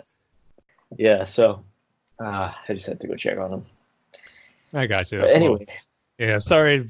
Always like I said, bums me out when you have to hear someone put down a pet, but always yeah, good to know that when you take on another animal, like I said, it's another hard luck case, but you're able to give it a good life in a new home. Should be good. So yeah, congratulations on the new cat. yeah. It was just really hard, because she was so young. Yeah. She was only 4 months. Her and her sister really like to play together and stuff, and hopefully now they get over this hissing thing and they can just be friends. I know you guys want to play with you. It's like I know you guys want to play with each other. Just play with each other and never mind the hissing. Yeah. I don't get it. But anyway, let's talk about the Joker trailer. It still looks good, Tim. It still looks good, and boy, from what we're hearing, it sounds like it's better than good. Yeah, I mean, it's getting sounds like really this good is an all-timer reviews. here. Yeah. Yeah, getting But really good reviews. People are saying it's Oscar worthy. I yeah, do feel torn though, Tim. I'm not gonna lie. Uh, it's getting all these great reviews, and I'm really excited to see it. And uh, I can't wait to see it. I can't wait till October 4th. Is it it's like the beginning of October. I believe it's October. Yeah, you're right, the 4th. 4th? Right. But I did see on Twitter that people are having a problem with it. Yeah, And there's some controversy. yeah, I can't remember the person's name, but I did read what somebody said, and she was saying how it could be controversial because it's a sympathetic portrayal of somebody that's crazy. Not only somebody that's crazy, but somebody that wants to do harm to people that picked on him or women or whoever, right? And I understand that, so I'm kind of torn. It's like I want to see this movie. I'm excited for this movie, but on the same, you know, thing, it's like but it does have this connotation, you know. Yeah, I get that, but at the same time too, this is the Joker we're talking about here. We kind of know that not he's not a good person. He's going to do some horrible things in this movie, and I get the whole thing about making you feel sympathetic for him, but at the same time, I kind of feel, and this is a point I've seen for people who are raving about it, where you do feel sympathetic for him at the beginning when you see what Arthur Fleck has to go through, but by the time he does what he does as a Joker, and I don't know what, but I'm hearing he does some pretty bad stuff that makes you feel uncomfortable, and that's the point of it all. You're supposed to see the downfall and not really feel bad for him once he does do that, where you view him as the horrible person that the Joker is. And I'm just taking it in as just a big character breakdown and character study of a possible reason of why the Joker becomes the Joker in this case. And like I said before, and I said it again when I saw the trailer, I'm going into this movie leaving behind everything I know about the Joker and just ready to take in this new take and what the story they're going to tell behind the origins of the Joker in this movie. And I know it's going to be something totally different. And let's just get that from the trailer. I got to be honest. I mean, the trailer looks really good, but when I saw it for the first time, I was watching it at work and I had the volume real low, so I didn't hear the dialogue much at all. But once I saw it when I got home and with the sound and more of Joaquin Phoenix's performance, I mean, that just getting more sold on it. He's getting rave reviews for his performance, and you could just tell in this trailer for what he's doing with it. I mean, I get that sympathetic aspect because in the beginning of the trailer, when the first scene of it is, you see him trying, having some fun with a little boy on a bus, and I think the beginning of it, you're going to see someone who just wants to make people happy and make people smile. That's his goal. Obviously, he's a comedian, and obviously he doesn't have much success with it. And there's bad things are going to happen to him, bad thing after bad thing over the course of the movie till he has a breaking point, and that's where we're going to see him become the Joker. So it's something, it's not entirely new. We've seen some stuff like that with the Joker already in The Killing Joke. with someone who's a comedian down on his luck and just that whole one bad day aspect. But it looks like this Joker is going to have several bad days. So, yeah, I mean, that's just the point of the movie. I think it's up to the personal viewer to, take in and view it how they want to, as far as feeling sympathetic or not sympathetic for him or whatsoever. But that's the story they're trying to tell here of, what someone can do if driven to this breaking point that he will have. And it's, just going to be a look at that aspect of the character of the Joker in that way. So, there's going to be controversy. You kind of heard the rumblings for that from the reviews and certain reactions. So I guess that's to be expected now. But at the same time, too, I don't think it's something totally different that they're going to do with the Joker that's going to make it, feel like something totally unexpected that we can't believe they're doing this or showing him in this way. I'm expecting, a different take on him, but at the same time, as we know, he's going to do probably some horrible things. It maybe shouldn't be taken as too different as what we've seen Joker do in other stories. We're just going to see how he got there.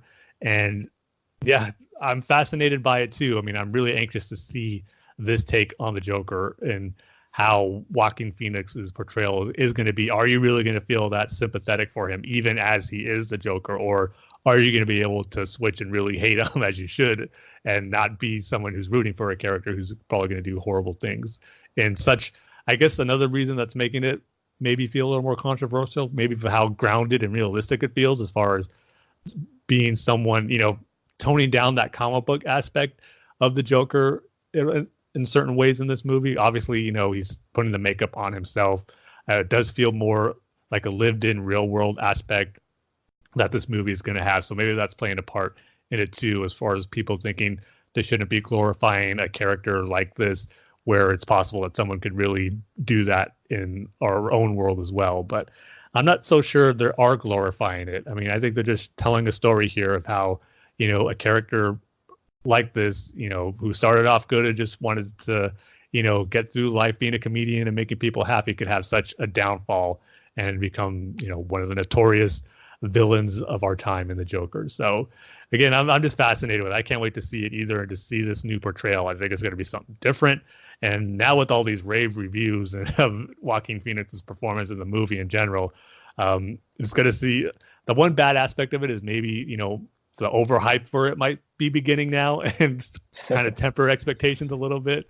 But I was blown away by these great reviews. I mean, I was expecting good reviews because there was some buzz around the film even before the screening started. The fact that I was getting special screenings at like the film festivals and all that were pointing to how, looks like they might have something good here. But I wasn't expecting like a 10 out of 10 from IGN or 5 out of 5 from different media outlets, and just glowing reviews from a lot of online critics that, don't necessarily give high praise to comic book movies as much as the Joker has been receiving. I mean, it does happen, but it is rare when it does. And yeah, it's just awesome to see it. Just hope it lives up to the hype and we get a Joker story that ends up becoming a classic with another great portrayal of the character, which is going to be something, because we all know about Heath Ledger's legendary Oscar-winning performance, and the fact that we might get another one that's that's on that level. I don't want to do too much comparisons on it just yet, since we haven't seen the movie, but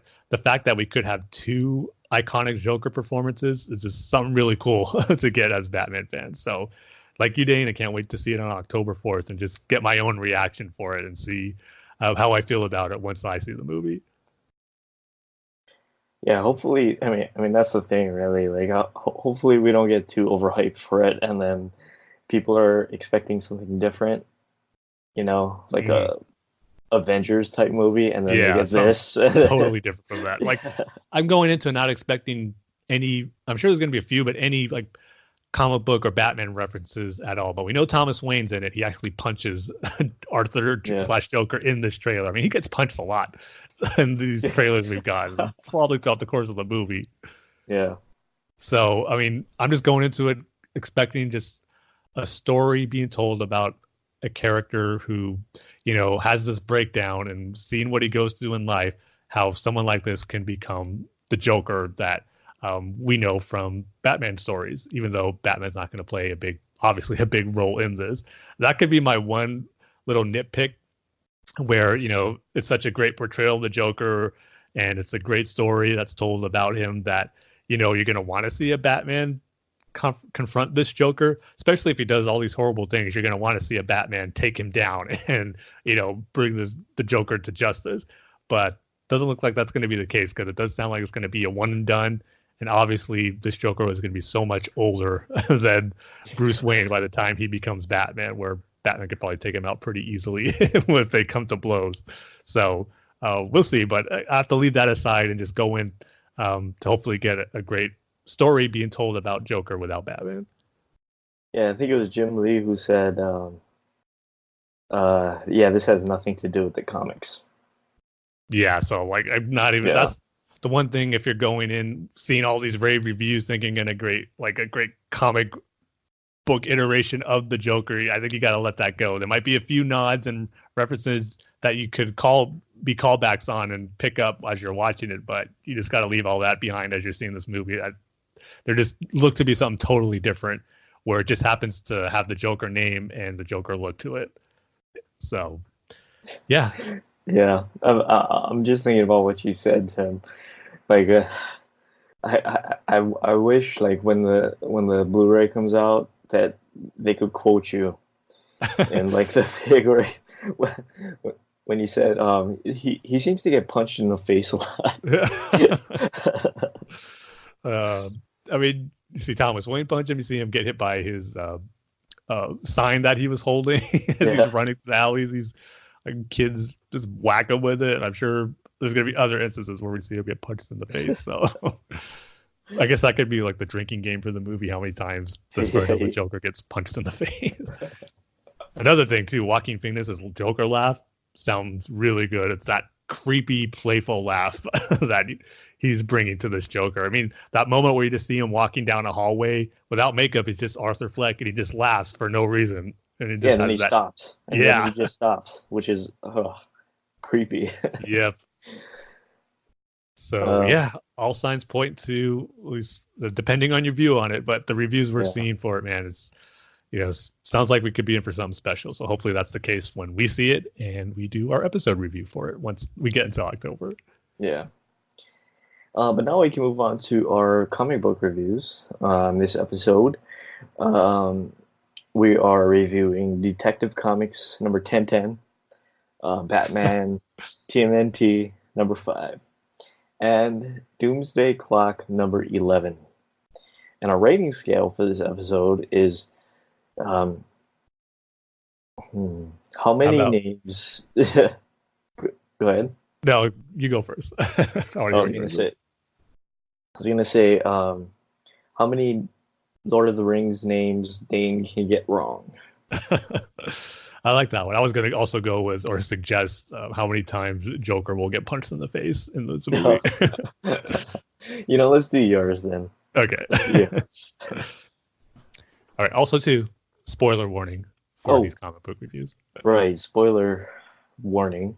If you haven't read your books, you might want to pause it right here and then come back after you've done that. Yes, because there's a lot going on in these issues. Well, especially Doomsday Clock, which I'll get to. But first up, Detective Comics 1010, or like you said, Dane, 1010. But this is continuing off the story where Bruce and a bunch of other wealthy Gotham businessmen and women get their plane wrecked and crash on an island, it looks like, while all being taken hostage by Deadshot. So this story picks up right after that, where the plane crashed on this island somewhere in the Pacific.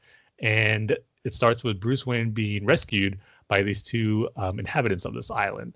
And right off the bat, I said it on my review for the previous issue, I just like the story, where the story is going and how different it is. It's, something that you don't see too often in Batman stories, especially now in the current Batman comics and what Batman's going through and other story arcs like Tom King's Batman and the Last Night on Earth from Scott Snyder, Doomsday Clock, which I'll get to. So this is just kind of a nice self-contained story that doesn't have, big, at least I don't think so, consequences moving forward for the character, but yet it's just an entertaining, self-contained story that I'm liking a lot. That's different.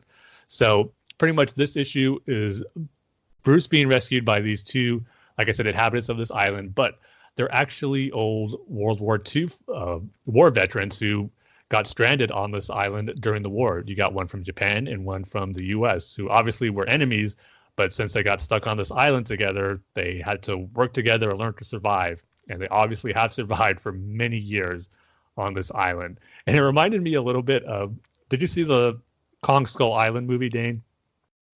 No, I haven't. Okay. The reviews weren't too good for that one, right?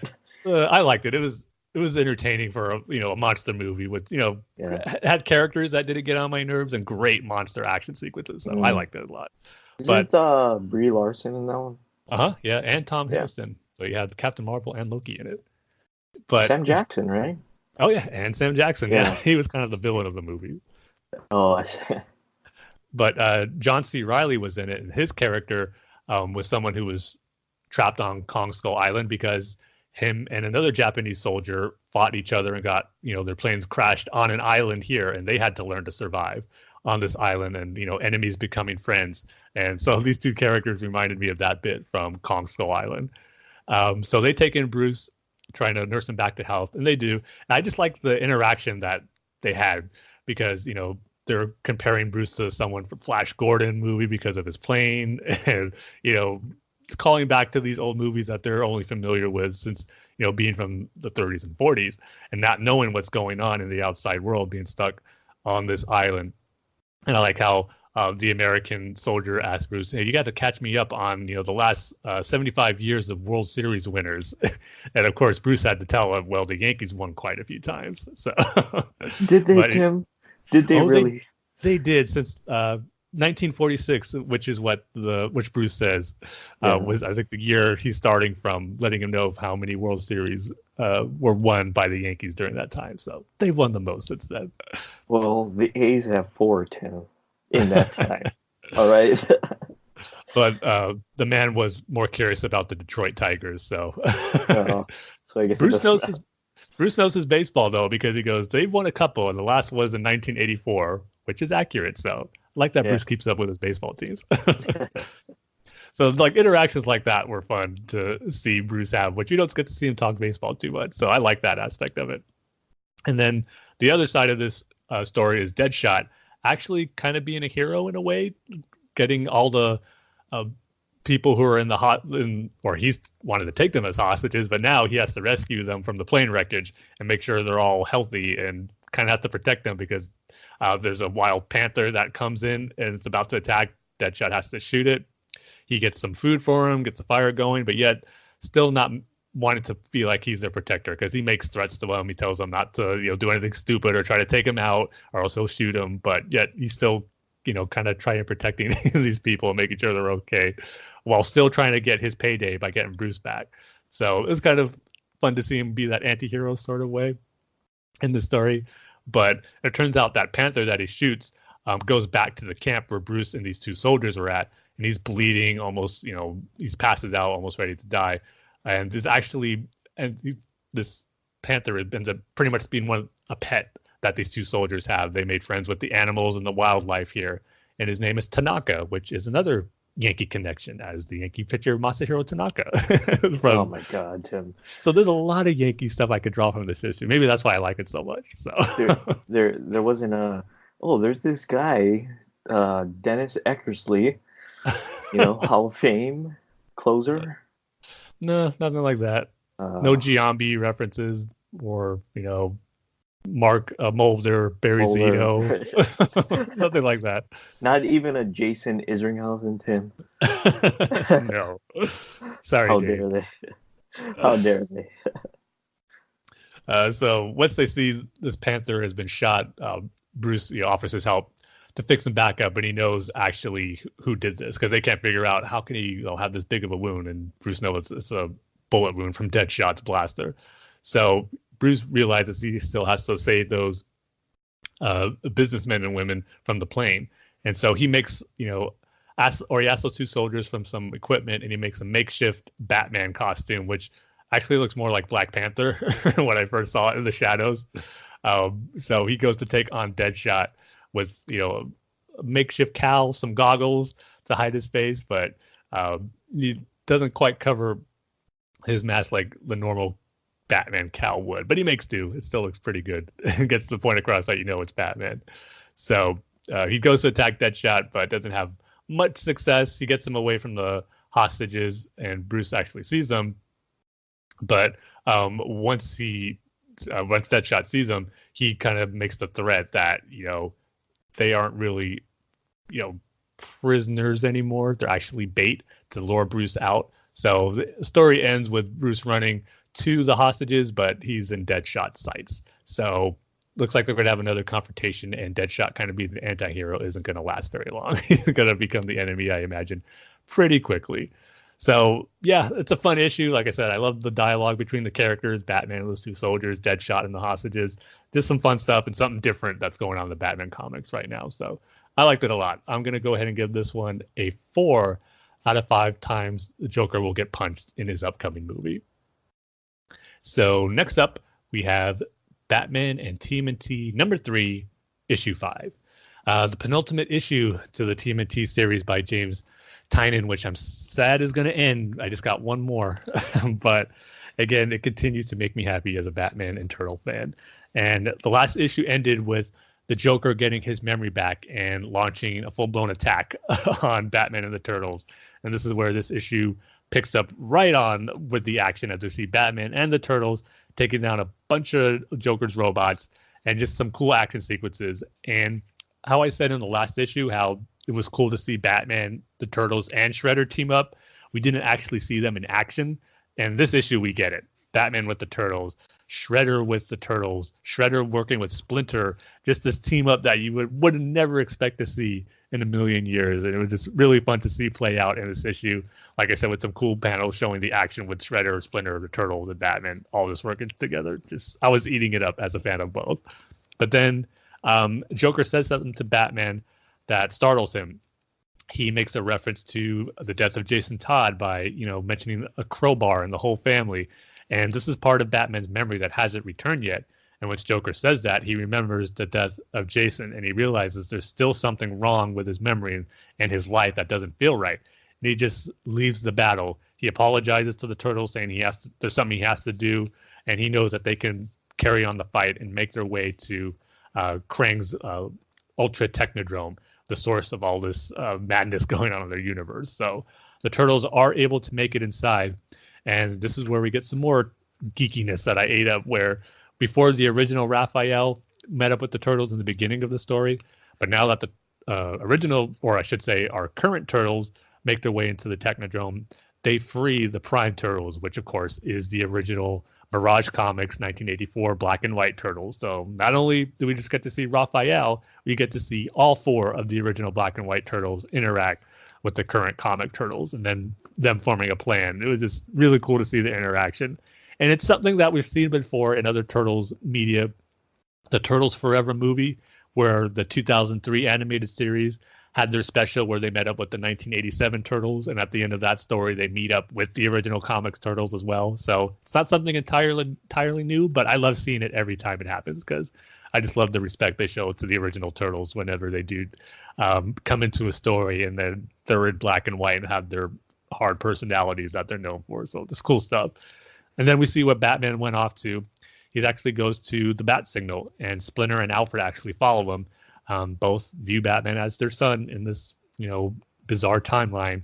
And they let him know that he was never alone. They're always there for him. And Batman realizes, I know, that's why I'm here now. I know Batman has never just been my own fight. And this is where he gets pretty much his full memories back, where he remembers the Bat family, Dick Grayson, Jason Todd, Tim Drake, Damian, Barbara. They all show up, and that Bat Signal obviously triggers their memories if they didn't have them yet in this new timeline.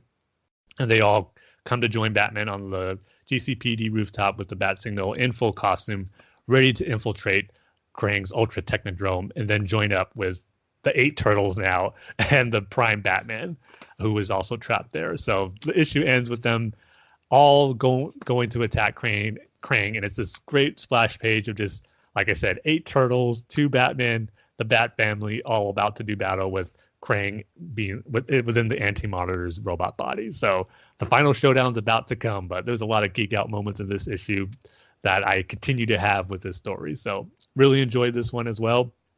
I'm going to also give this one 4 out of 5 times the Joker get punched in his own movie. And then we get to the big one, Doomsday Clock number 11. And this is also the penultimate issue of Doomsday Clock. You know, it's been a long time coming as the series has seen delays, but I always say it's worth it. Just not only the beautiful art, but, you know, just the consistency of the storytelling and the layout, the beautiful art by Gary Frank. It just wouldn't want it any other way. I'd rather have it delayed and have it be, you know, inconsistent with the different artists on board. So as much as I hate to see these delays, it's worth it in the end. And this issue is setting up the big final confrontation between Dr. Manhattan and Superman. And this issue was a lot of exposition and a lot of story explaining, kind of recapping stuff as well. So I will say not the most exciting issue of Doomsday Clock, but one that did a good job of setting up the tension and what's going to be hopefully an epic showdown between Superman and Dr. Manhattan. Not, you know, just in a fist fight sort of way, because Jeff Johns has said that that's not going to be the point of this crossover. It's, you know, kind of be a battle of ideals here. And I think they're doing a good job of setting that up. So the issue begins where, you know, the DC universe here is just at an all-time low. Things are just chaotic and crazy everywhere. It's pretty much becoming the bleak, dark Watchmen universe. The world is on the brink of nuclear war. And I love how the cover of Doomsday Clock 11 is Batman reaching for the hand of someone to launch some nuclear missiles. And the first panel, when you open the book, is that same artwork of the cover of Batman reaching for the hand of a soldier about to launch some nuclear missiles. And there's just something real cool about Batman stopping a nuclear strike on the U.S. side, where they feel so, you know, unprotected now without Superman and the Justice League. You got tensions with Russia and their metahumans because of the Superman Firestorm incident. So things are going crazy. The Doomsday Clock is 1 minute from midnight. And so things are bleak everywhere. And there's gang wars in Gotham. There's weather anomalies. The Justice League is nowhere to be found, like I said, because of their battle on Mars with Dr. Manhattan. Superman is barely just waking up from his coma from that explosion he had with Firestorm. So yeah, things aren't looking good. But the course of the story is kind of being told, like I said, a lot of exposition from Lex Luthor and Ozymandias kind of explaining their sides of things, of what's going on. Luthor explains to Lois, you know, how he's kind of figured out the essence or the energy of what caused Rebirth, which we know is Dr. Manhattan. And we get the reveal that Luthor is actually there when Barry and Wally met during the Rebirth event, that Rebirth special issue where Barry remembers Wally and he says that now iconic line, "How could I ever forget you?" Luthor was there to witness that. And he says, you know, that wasn't the source of the anomaly, but it was actually, you know, what was lying there. And it was a photograph. And it's that famous photograph of Dr. Manhattan as a normal man, as John, and with his wife at the fair. And that there's that, you know, we know that photo from Watchmen, and Luthor sees that. But the big thing about it is that wasn't the only photo. He has this base where, you know, supposed to have the greatest secrets of the universe, ones that aren't solved. And he's saying this is the greatest secret of them all. And in this lab, this room, there's tons of photos of that one photo, but there's tons of them. And Luthor realizes that they're all spaced out through different eras of time, like breadcrumbs that Dr. Manhattan's been leaving as he's been traveling through the course of time in this DC universe here. That's, you know, something that Luthor has been trying to explain and trying to figure out and get the source of, try to explain what this means for the DC universe. And he's slowly trying to put the pieces together. And at the same time, we get Ozymandias explaining his plan for the events that are about to go down and stuff we've seen happen in the previous Doomsday Clock issue. He, you know, makes some revelations as far as it was him all along who set up that fateful encounter between Superman and Firestorm in Moscow that caused that big explosion, because he wanted to turn the world against Superman, cause that mistrust against metahumans, because it was already brewing because of the Superman theory. So we learned that was the reason, but yet he also had that energy be linked to Dr. Manhattan's energy signal, which would cause the Justice League to, trace it back to him on Mars so they can go up against him and they can be taken out and he wouldn't have to worry about them getting in the way. And his basic, whole reason for coming here that was established, he's trying to get Dr. Manhattan back to save his world. But at the same time, he's realizing that, this world is kind of on the path that the Watchmen world was on too. And he thinks that he could save both by using Superman and Dr. Manhattan here. So not sure what his full end game and full intention is to be as far as what he wants to accomplish with saving this world by using Dr. Manhattan and Superman. So I guess we'll find that out in the last issue. But like I said, a lot of exposition here. Some of it had to do a lot of backtracking because of the issues being so far apart from the release. But once you kind of look back on what happened, and I guess it is good that there was a lot of, kind of recap in this one to make sure that you're getting the story all pieced together before the final confrontation here. I do find, though, that I'm sure this is intentional and this is what Jeff Johns wants to do, but kind of a little repetitive of the original Watchmen story of Ozymandias having this big plan to kind of frame Dr. Manhattan for those to not trust him or have him be the cause as a distraction to bring about world peace. And he kind of wants to do that again here. So part of me feels that's a little repetitive, but we'll see if it ends up working by working well for the end story that Jeff Johns has planned here. So another reveal of it here too was the reason why Dr. Manhattan spared Mime and Marionette, who played a pretty big role in the first two issues, and we got to reveal that Marionette was pregnant, and that's the reason why John spared her and didn't kill her at a bank robbery they were doing back in the Watchmen universe, and everyone's wondering why he did that. And it turns out because he saw that their baby would be adopted by Night Owl and Silk Spectre, and realized that that child would be a source of joy for Laurie, of course, who he had a relationship with during Watchmen. And so we find out that, Night Owl and Silk Spectre, they kind of live their lives outside of the superhero realm and to start a family. So that's the reason why he spared Marionette and Mime. And that's why Ozymandias brought him into the DC universe, hoping that can get John's attention and try to get him back to save their world, to have that little piece, I guess, of humanity that John still has. And just for him caring for Silk Spectre to help him go back and save that world. So all this stuff, little things like that are getting revealed in this issue too. But the big moment comes in where Superman wakes up from his coma. Things are crazy, like I said, between the governments. Black Adam is attacking the U.S. and Superman, as they're about to attack the White House, Black Adam and his group of metahumans, Superman goes in to stop them. And they have come to blows, and Superman gets punched by Black Adam and gets thrown across, several buildings. And that's where Dr. Manhattan, you see his monologue start saying, the time has come to just 6 seconds now where Superman and I will meet. And you see how each panel is a countdown for each second. 5, 4, 3, 2, 1. And you see Superman look up, and you see the panel of Superman and Dr. Manhattan face to face. And there's just something I think already iconic about that. These two powerful beings, the faces of their universe and their world. And like I said, Jeff Johns wants this to be kind of a battle of ideals, one representing hope and the other despair. And even Dr. Manhattan doesn't know what's about to happen. He keeps saying throughout the course of Doomsday Clock that the last thing I see is me and Superman coming face to face. And now we get that moment. And I just cannot wait to see how this is going to go down. And neither can Ozymandias, because that's the last panel. You just see the logo of his saying, it's time. And I guess we'll see fully what he expects to happen for their confrontation, how that is all part of his plan as well. So, yeah, this issue, not my favorite out of all the Doomsday Clock ones, which I felt for overall have been great, but still some great setup here.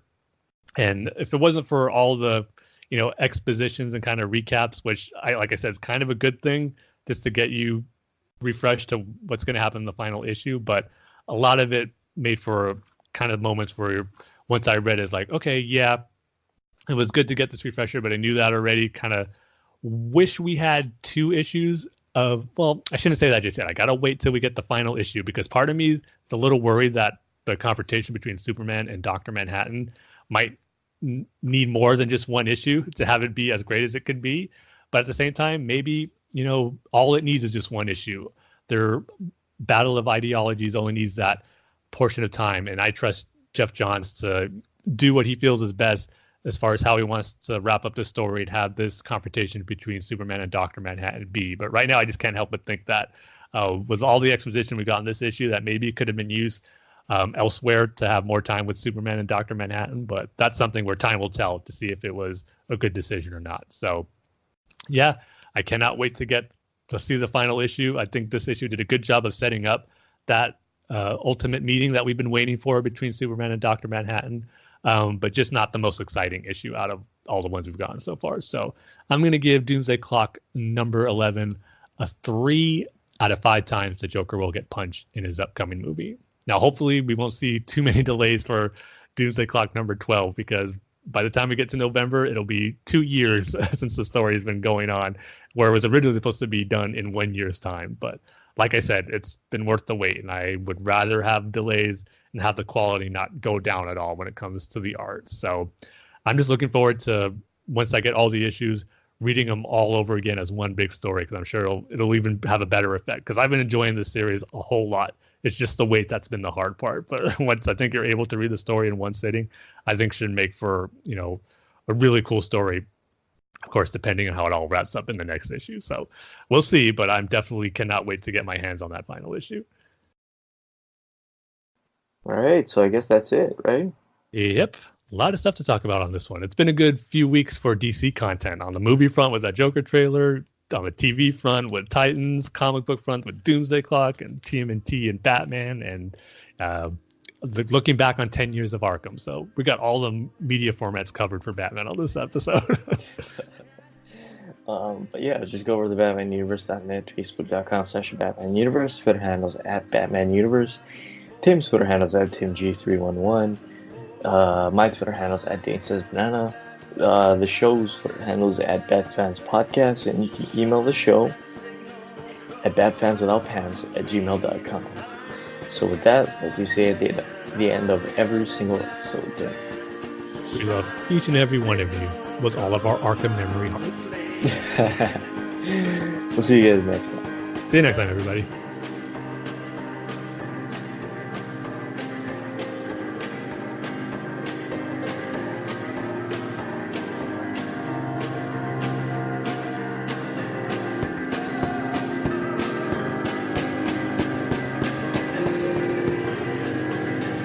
Sunrise under Gotham moon.